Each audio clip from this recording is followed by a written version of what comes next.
Hello, welcome to the Legal 6 test video. Today we're going to be testing this Tokyo Marui.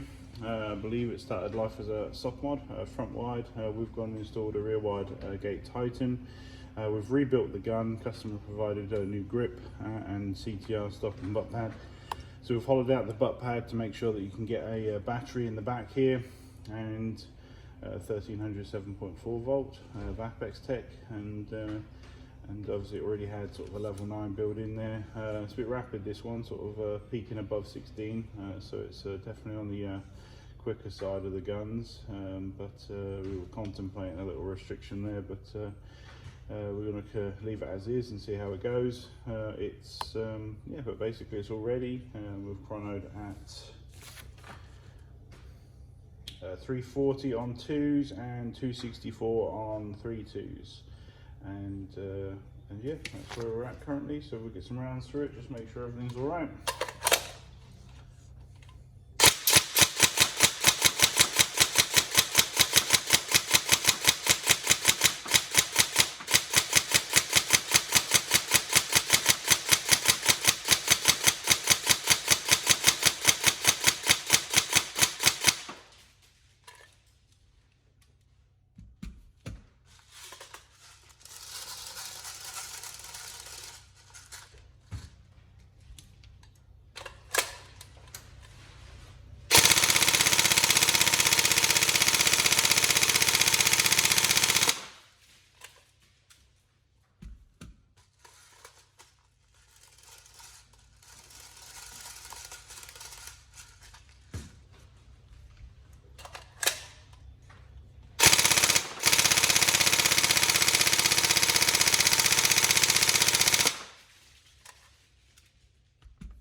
All working, so we hope you have no issues and it's a great time, and that the build's exactly what you're after. So thank you very much.